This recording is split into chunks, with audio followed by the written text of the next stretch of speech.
Hello guys, welcome back to Dato Ambas TV. Ito meron akong retainer with design dito, parang naka-brace. Ito ay kadalasan na gusto ng mga pasyente na may retainer na ganito. Kaso ang wire nito medyo manipis. No, ito. Ang sa taas niya ay walang pustiso, pero yung sa baba meron. Pustiso with retainer. At ito naman yung rubber na nilagay ko na color blue dyan sa retainer with design na parang bracket. Ganyan yung itsura kapag wala pang rubber. Pero pag meron na, ito na itsura niya. Ayan. Dalawang klase yung rubber eh. Merong individual, yung una individual yon, yung isa naman continuous. Magkakadikit na bilog yon na pwede mo ring ilagay dyan. Kaso ang problema nun, may pwersa yun eh. Maaaring masira mo yung wire dahil manipis. No?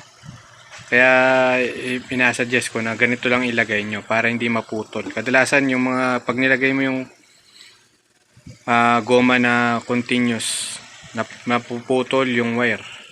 Kaya dito sa mga ganito na individual lang, hindi siya nakakasira ng retainer. Ito naman yung paglagay. Yan. Kailangan kunin mo yung isa, bend mo. Itong ginamit kong gunting dito ay gunting lang yan sa pamputol ng kilay, pilik mata. Ayan, ayan. Yan lang yun eh. Ayan, ganyan lang ang pag-bend, tapos pasok mo sa butas. Yun. Ganyan lang siya kadali.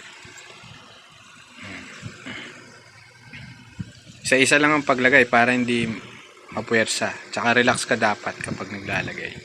Para hindi maputol or ma-deform yung retainer mo. Kasi masyadong manipis to eh.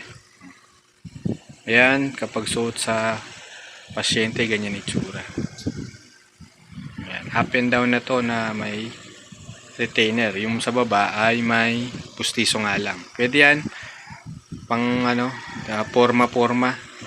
Pero pang everyday use, halimbawa kakain ka, tapos may ganyan ka, sagabal yan sa pagkain eh. Kaya kung pwede, kapag kakain ka, tanggalin mo. Yun lang guys. Mabibili